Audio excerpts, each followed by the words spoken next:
This is Twit. Do you encourage your clients to advertise on Facebook? Is it important for small businesses?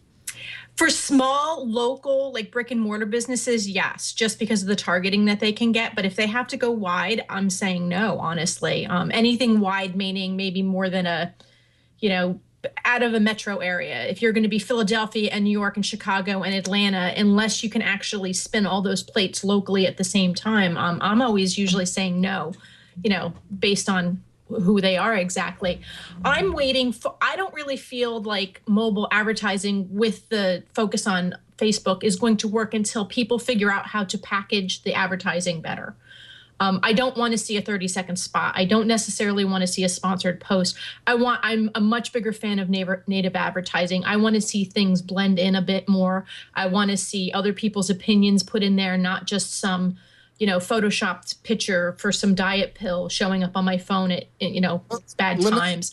It's they're taking the same stuff that they tried to shove on the desktop and shove it into a smaller screen, and I just don't think it's working. I think they need to reinvent the medium of which the advertising comes in, and until that, I really just see it as shoving commercials on a phone.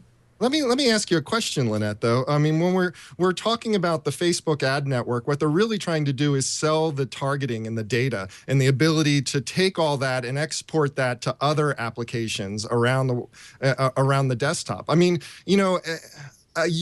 there's a big problem with display. There's a big problem with the way that we're serving the ads. But, the targeting is very valuable. So don't you see that there's ongoing value in having a network that does that takes all this rich social data, lays it over top of the demographics and the targeting, and then gives you the access to an entire network of applications all across the phone? There's such a misstep, though, a missed opportunity, I think, too, when you think about capturing this data and really serving it back to the customer. I see constantly people talk about being, served ads that are completely inappropriate for them. Don't get me started on this, Tanya. Don't get me started on this.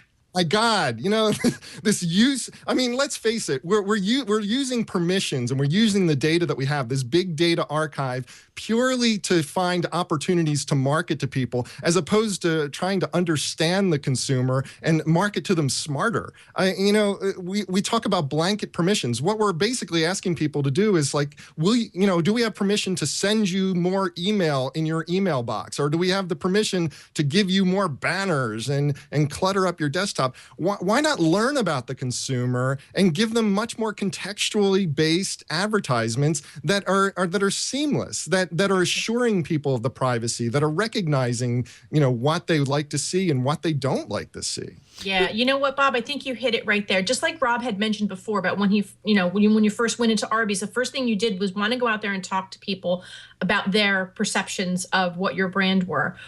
A lot of us talk about all of this data that we can derive out of behaviors of customers online. And we only use that as marketers to narrow down the targeting that we do, rather than go the other way and figure out maybe we're offering the wrong product. Maybe we're really not supposed to be marketing to this segment. We should be going over here. I never see the data flow the other way. I never see it happen. Rob, what would you say about that? I mean, contextual targeting is great. There's a lot of data. We use the term big data a lot. How important is the data to Arby's? How do you approach the kind of content message that you get from the data and push your message out to educate people? Well, we're getting more sophisticated very quickly because we have to. I mean, as I mentioned, we've been kind of a broad-based appeal brand for a long time. Anyone who wants a roast beef sandwich while they're out and about comes to Arby's, right? But as we continue to build innovation that is different and that may not appeal to that core customer who comes in for a roast beef sandwich, let's just say, a jalapeno turkey sandwich or something. Our core roast beef customer isn't going to want that product, but there may be a lot of high potential customers who do. And so our ability to be very precise in who we target with what message allows us to be still stay true to ourselves and who we want to be holistically, but allow us to offer catered and unique experiences for individual people that we know are going to be excited about that, but not turn off the people who have come to us for our traditional products for a long time. So that knowledge, that ability to discern between different customer segments and target them with different messages and different products is kind of the essence of marketing, and what we have, I think, been working towards for a long time. And all the data that we now have access to allows us to do that. I mean, you guys mentioned Facebook. I met with Facebook 2 weeks ago, and really, it was just a super interesting conversation about how much knowledge they have of everybody in their system and how they're able to uniquely give, targeted messages to unique people. So they obviously won't share that data with us. But that's the scariest thing I've heard ever. All the stuff that they know about us. I mean, that's the way Google and Facebook, they know everything about us. Isn't that scary? The Google knows everything. The Google knows everything. Well, tell me, Rob. I mean, from a permission standpoint, don't you find permissions to be frustrating? Because you've got this permission to market to people, yet you also have all this data that's telling you things like maybe this person is giving you permission to market to them, but they never post pictures of their kids on Facebook. And Facebook knows this. Facebook knows that, between the data from Google and Facebook and all the customer data that you're getting from third parties, that this person has 3 kids, but they never post pictures. So why are we not telling them, we're going to protect your privacy and never market to you about kids stuff? It's so frustrating to just have this blanket permission and then piss the customer off on an ongoing basis because, we have this data, but we don't have the data scientists to unwrap it and give us the more insightful looks at what we're supposed to be saying to the consumer. Yeah, well, I mean, you use the term, piss the customer off, and that is absolutely, you do that too many times, and all of a sudden you lose affinity for your brand, you lose loyalty. So I think it's about respect.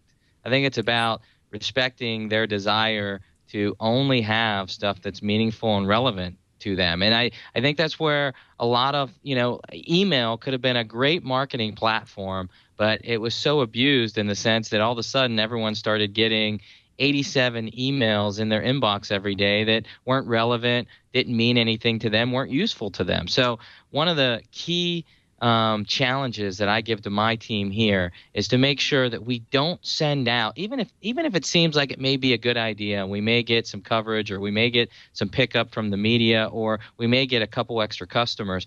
We really have to pick and choose where we enter into their lives and where we enter into the conversations, because if you enter in too many times when you're not relevant or you're not engaging, they start to tune you out. So more is not always better, and that's why the data allows us to be more precise in how we market and who we market to. And that's why I think these platforms, social and mobile, are going to be so compelling as we move forward.